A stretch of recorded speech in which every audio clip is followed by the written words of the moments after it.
안녕하세요. 사진으로 돌아보는 지난 한 주간의 뉴스 클릭 베스트 컷 김나연입니다. 오늘은 어떤 사진이 준비되어 있는지 연합뉴스 사진부 한상균 기자와 함께 알아보겠습니다. 한 기자 어서 오세요. 네, 안녕하십니까. 네, 오늘은 어떤 사진 준비해 오셨나요? 네, 이번 주는 시청자 여러분들도 많이 알고 계실 것 같지만 정치권이 아주 뜨거웠습니다. 어떻게 보면 이게 세상에 이런 일이 같은 내용이 아닐까 하는 생각도 들었는데요. 그래서 다양한 정치권 얘기와 그 외의 얘기들을 한번 준비해봤습니다. 네, 그럼 클릭 베스트 컷 첫 번째 사진부터 살펴보도록 하겠습니다.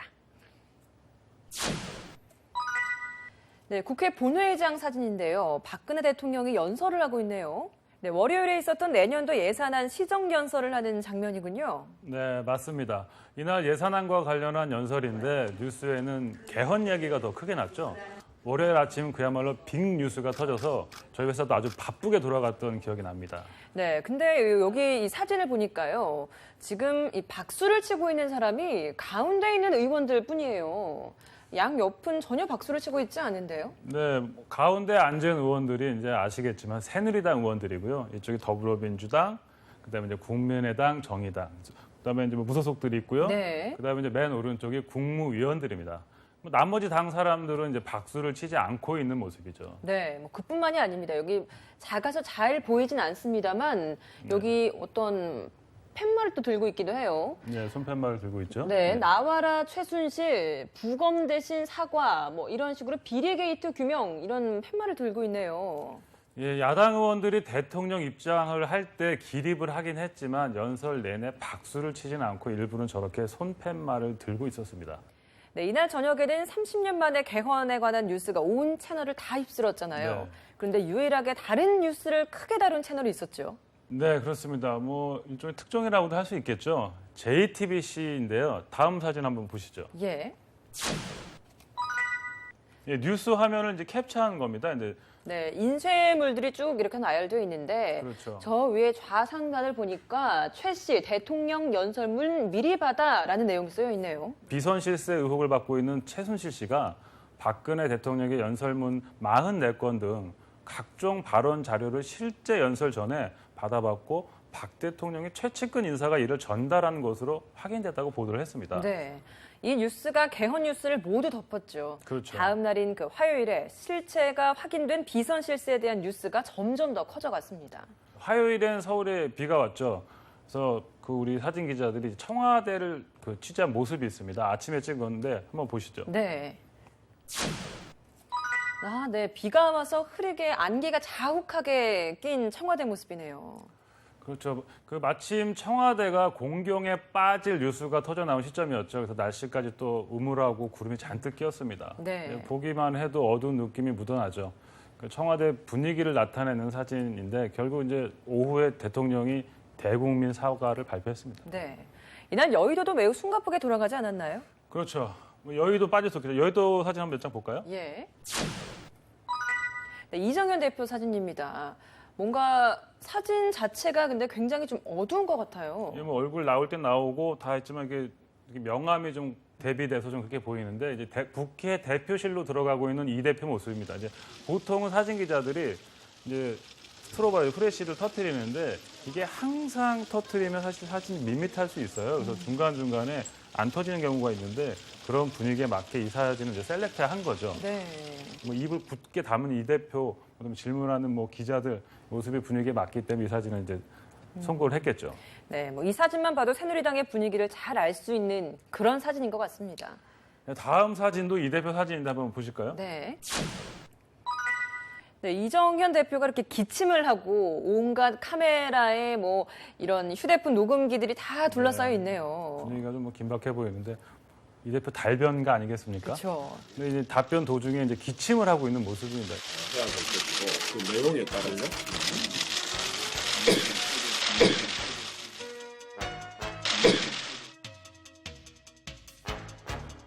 보통 이제 저런 모습을 다 사진 기자 취재는 합니다. 근데 전혀 다른 아까 말씀드린 것처럼 뉴스 흐름에 맞지 않으면 굳이 저걸 송고하지는 않는데 네. 이날 같은 경우는 이 사진이 어떻게 보면 딱 한 장의 사진으로 표현하는 모습이죠.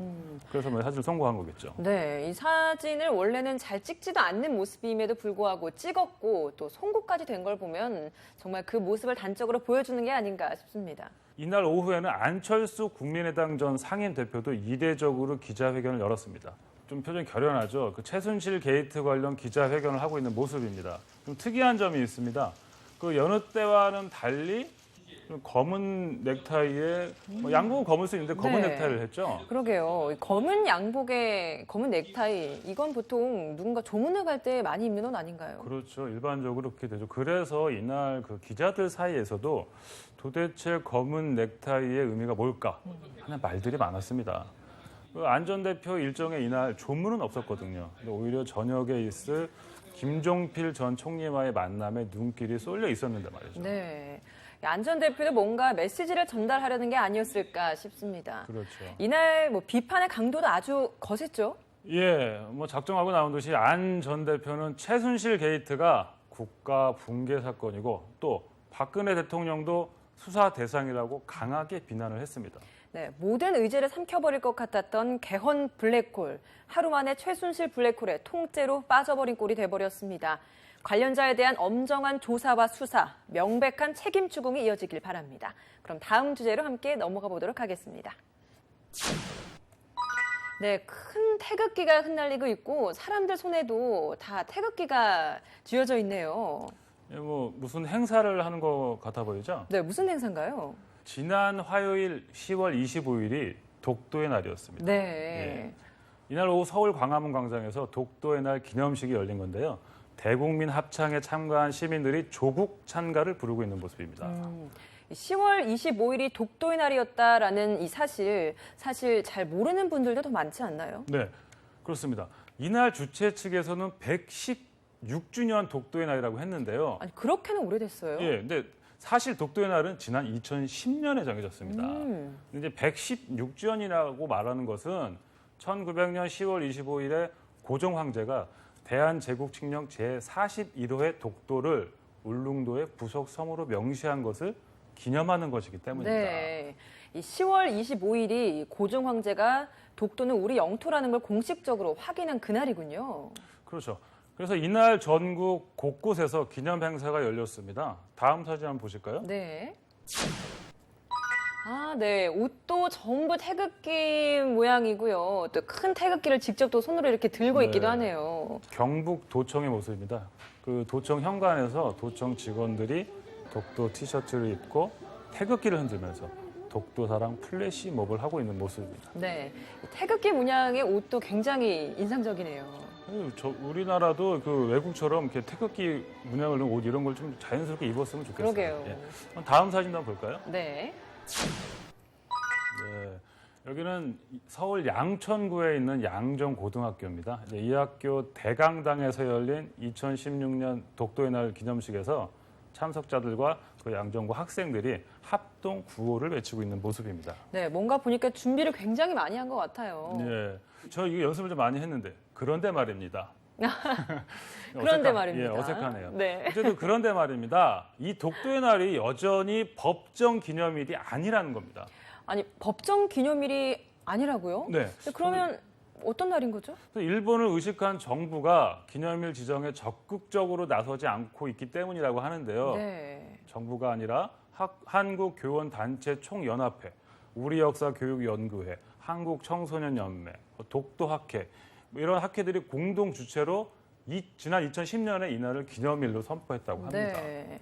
아니, 일본의 경우와는 참 대비되는 것 같은데요. 일본의 다케시마의 날 정말 말도 안 되는 날이죠. 그렇죠. 이 날은 그 지방자치단체인 시마네현에서 제정하지 않았습니까? 네, 그렇습니다. 또 중앙정부에서도 고위 강요까지 파견해서 성대하게 행사를 열고 있는 걸로 알고 있고요. 예, 그러니까 다케시마의 날은 매년 2월 22일인데 이것도 왜 그런가 하면 역사적으로 보면 1905년 2월 22일 독도를 일본 제국의 시마네현으로 편입 고시한 것을 기준으로 하고 있습니다. 네. 뭐 그 기준이 된 날도 뭐 어떻게 보면 고약한 역사라고 할 수 있죠. 그렇죠. 당연히 우리 땅인 것을 두고 기념일까지 정할 필요가 있겠냐, 뭐 이런 시각도 있을 수 있겠지만요. 이웃나라가 우리 땅을 가지고 공식적인 기념행사까지 하고 있는 이런 상황 아니겠습니까? 그렇습니다. 우리의 대처도 조금 달라져야 할 것 같습니다. 예. 그럼 다음 주제 함께 살펴보도록 하겠습니다. 네, 뭔가 핀이 쿵 하고 이제 다 쓰러질 것 같은 소리가 예상이 되죠. 예, 지난주 토요일 경기도 수원에서 열린 2016 한국 프로볼러 남자 22기 선발전입니다. 근데 이 사진이 무슨 의미가 있는 거죠? 누군지 모르시는 203번. 글쎄요, 203번 출전 선수인 것 같은데. 뒤태가 좀 저랑 네. 닮지 않았나요?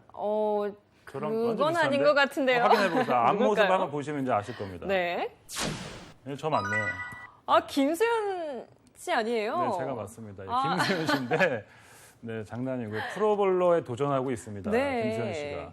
스타의 이색 도전이라고 할 수 있죠. 네, 취미로 하는 아마추어 볼러가 아니라 이렇게 프로볼러에 도전한다는 거죠. 네. 아, 정말 김수현 씨가 볼링을 잘하는 것도 몰랐네요. 저도 좀 볼링을 좀 배워볼까 하는 이게 의욕이 막 솟는데요. 김수현 씨한테 배워보시죠. 네. 점수가 빨리 늘 겁니다. 이날 김수현 씨 점수는 어땠나요? 예, 김수현 씨는 평균 214.6점으로 1차 시험을 통과했습니다. 예, 또 이날 그 FT 아일랜드의 보컬 이홍기 씨도 출전을 했는데 이홍기 씨는 평균 191점으로 1차 관문을 넘어섰습니다. 그럼 또 1차 이후에 또 몇 개 관문이 남아 있는 건가 봐요. 예, 뭐 한 번 더 해야 되는데 이게 그 한국 프로 볼링 협회는 이제 두 사람이 볼링 발전에 기여할 부분이 크다고 보고 1차 통과로 프로볼러 자격을 주는 걸 고려했다고 합니다. 뭐 사실 뭐 그런 사례도 있었고요. 아, 근데 그건 안 되지 않을까? 요즘 사회가 좀 그렇죠. 그렇지 예, 않잖아요. 예. 협회에서는 그런 의견을 이렇게 전달했지만 두 사람은 정정당당하게 2차 시험을 통과해서 자격을 따겠다고 밝힌 것으로 전해졌습니다. 네. 2차 시험이 언젠가요? 네, 지금 열심히 공을 굴리고 있을 겁니다. 아, 오늘하고 내일 그렇군요. 이어지고 있습니다. 네, 정정당당하게 경쟁해서 프로볼러 자격을 취득했으면 좋겠습니다. 네, 근데 이 김수현 씨뿐 아니라 스타들이 본격적으로 운동선수로 데뷔한 게 좀 많잖아요. 네. 저는 딱 바로 이시영 씨 떠오르거든요. 아, 예, 그렇습니다. 안 그래도 이시영 씨 사진 준비했습니다. 한번 함께 넘겨주시죠. 볼까요? 예. 네. 아우, 이 사진만 봐도 너무 아플 것 같아요. 이 경기 전에 제가 이시영 씨 경기를 한번 직접 취재한 적이 있어요. 아, 그래요? 링에 올라오는데 인형이 올라오는 줄 알았습니다. 역시나 예뻐요. 네, 그렇습니다. 예, 뭐 이제 사실 이 사진 말씀드리면 이건 이제 3년 전 사진인데 이제 복서죠, 복서 이 당시에 예. 이시영 선수가 지난 2013년 10월 전국 체육대회 복싱 여자 일반부 플라이급 경기에 출전한 모습입니다. 네. 네, 이시영 씨는 복싱을 소재로 한 작품을 준비하다가 복싱에 정식으로 입문하게 된 네, 거잖아요. 그런 경우가 많이 있죠. 네, 근데 저 경기에서는 졌지만 다른 아마추어 대회에서는 우승까지도 차지했죠. 뭐 실력이 그렇게 나쁘지는 않은 것 같습니다. 그런데 이제 촬영 중에 입은 부상으로 선수 생활을 이제 접었죠. 아, 아쉽네요. 네.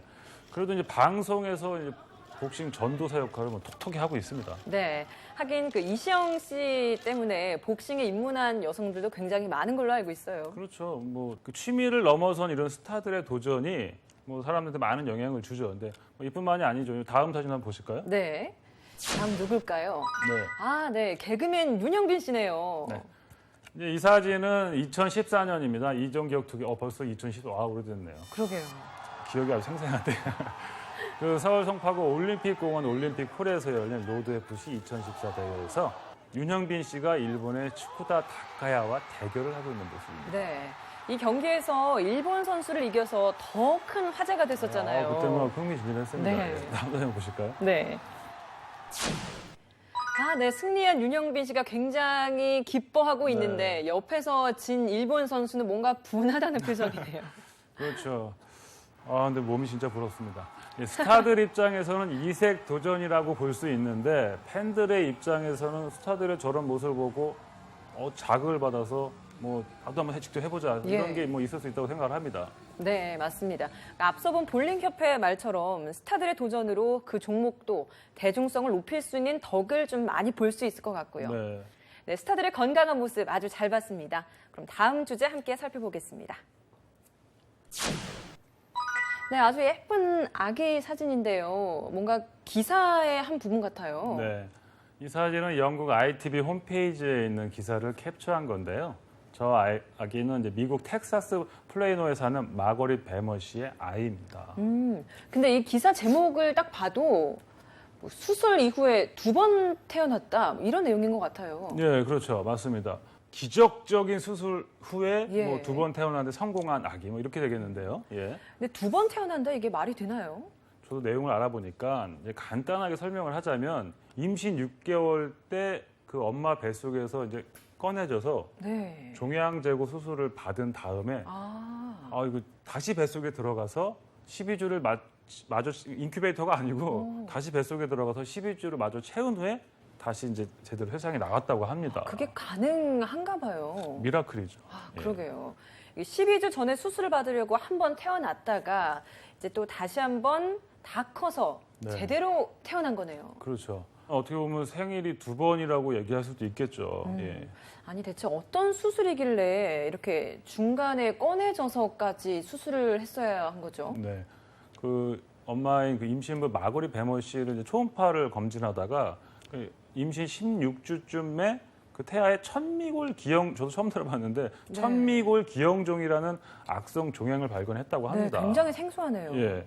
근데 이 종양이 태아 한 3만에서 7만 명 중 1명꼴로 생기는 건데 네. 되게 출산 후 이게 제거 수술을 받는다고 해요. 네. 그런데 이 경우는 태아의 그 혈액 흐름을 막아서 태아가 그 숨질 수도 있는 상황이었다고 합니다. 그래서 이제 의료진이 임신 24주가 됐을 때 수술을 결정한 겁니다. 네. 그래서 그때 이렇게 한 번 수술을 한 거군요. 그렇죠. 그때 엄마 배 밖으로 이제 외출한 시간이 한 20분 가량이었다고 하는데 제가 볼 때는 엄청 긴 시간이죠. 그래서 예. 엄마의 자궁을 절개하는 어려운 수술을 무사히 마치고 나머지 석 달을 채워서 지난 6월 6일 제왕 절개로 다시 세상에 나온 거죠. 네, 몸무게가- 엄마도 굉장히 힘들었을 것 같아요. 그렇죠. 엄마는 대단합니다, 그쵸. 진짜. 예. 3.41kg의 건강한 아이로 태어났는데 그때 사진 한번 보실까요? 네. 정말 살도 푸동푸동한 게 네. 있고 참 건강하게 태어났네요. 다행이네요. 아주 편안한 모습이죠. 네, 건강 상태 이젠 괜찮은 거죠? 네, 수술 자체가 아까 뭐 처음에 말씀드린 것처럼 기적 같은 일이었죠. 근데 엄마의 자궁을 절개해야 했고 아이는 또 20분 수술 시간 동안 거의 심장 박동이 멈췄다고 합니다. 아이고. 뭐 저는 의학적인 지식이 없어서 잘 모르겠는데 어쨌든 생명을 유지해서 이제 제대로 세상에 나온 건데요. 네. 태어난 지 8일 후에 나머지 종양 제거 수술을 받고 이제는 별탈 없이 건강하게 자라고 있다고 합니다. 네, 다행이네요. 세상에 빛을 보지 못하고 사라져갈 뻔했던 한 생명이 의술의 힘으로 건강하게 태어났습니다. 앞으로도 건강하게 무럭무럭 잘해주길 바랍니다. 그럼 다음 주제로 함께 넘어가 보도록 하겠습니다. 네, 군인들이 열 맞춰 서 있고요. 뭔가 영정사진 같은데 네. 가운데서 다 열 맞춰서 또 걸어 나오고 있네요. 잘 보면 이제 여기가 인천공항 입국장입니다. 그렇네요. 예, 지난 월요일이었습니다. 가운데 사진 인물도 어떻게 보면 아까 외국인으로 보이죠? 네, 그러고 보니까 이 뒤에 나오는 분들도 서양인이에요. 네네네. 그 61년 만에 돌아온 한국이라는 제목의 사진입니다. 네, 가운데 사진 속 인물은 6.25 전쟁 당시 유엔군으로 참전한 프랑스 참전용사 앙드레 벨라발 씨입니다. 네, 6.25 참전용사가 이렇게 고인이 돼서 다시 한국을 방문한 거예요? 네, 벨라발 씨는 전쟁 후에도 계속해서 뭐 말씀하신 것처럼 한국과 인연을 유지했는데요. 1955년 3월 이제 프랑스로 돌아갔습니다. 네. 이제 프랑스 한인 외인 부대 협회 창립 멤버로 10년간 명예회장을 거기서 재임을 했고요. 한국 교민 사회와도 각별한 유대 관계 유지할 만큼 한국과 한국인에 대한 애정이 높았다고 합니다. 가족들 모습 한번 보실까요? 네. 네, 가족들한테도 굉장히 뜻깊은 시간일 것 같아요. 벨라발 씨는 보니까 본인 사후에 생사고락을 같이 했던 전우들이 잠들어 있는 한국에 묻히길 바랬다고 합니다. 네. 네, 좀 애틋하죠. 작년 7월 2일에 향년 87세로 세상을 떠나셨는데 이번에 한국에 들어오게 된 겁니다. 어디에 안장되게 되나요? 예, 그 부산에 가면 유엔 기념공원이 있습니다. 그래서 지난 목요일 거기에 이제 안장이 됐습니다. 네. 그 부산 유엔 기념공원에서 유엔 참전용사의 사후 개별 안장이 시작된 거는 2015년 5월부터입니다. 프랑스, 영국, 미국, 네덜란드 참전용사에 이어 5번째로 프랑스인 벨라발 씨가 안장되는 겁니다. 네, 그렇군요. 국가보훈처는 앞으로도 유엔 참전용사가 부산 유엔 기념공원에 안장을 희망할 경우 정부 차원에서 의전과 예우를 지원할 것이라고 밝혔다고 합니다. 당연한 거겠죠. 예. 그렇죠. 61년 전 낯선 이국 땅, 그것도 전장에 파견돼 젊음을 바친 이방인. 그는 평생 그 땅을 잊지 못하고 고인이 돼서도 그 땅에 묻히기를 바랐습니다. 남은 가족들도 한국과의 인연을 계속 이어나가길 바랍니다.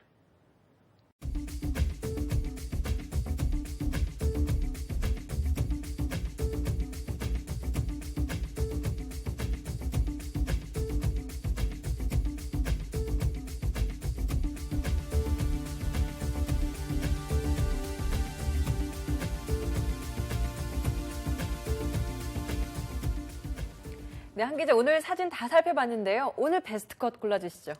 네, 뭐 사진적이라기보다 사진 내용상으로 감동적인 것이 있어서 저는 그 베스트 컷으로 골랐습니다. 그 프랑스 참전 용사의 유해 송환을 베스트 컷으로 골랐습니다. 우리나라를 위해서 목숨을 바쳐서 뭐 희생을 한 분께서 죽어서도 다시 한국을 택했다는 것이 우리 대한민국 국민으로서도 다시 한번 돌이켜 생각해봐야 되지 않을까. 그런 의미에서 이번 주 베스트 컷으로 골랐습니다. 사진으로 살펴보는 한 주간의 뉴스 클릭 베스트 컷. 다음 주에도 더 재미있고 의미 있는 사진을 가지고 찾아뵙겠습니다. 시청해주신 여러분 고맙습니다.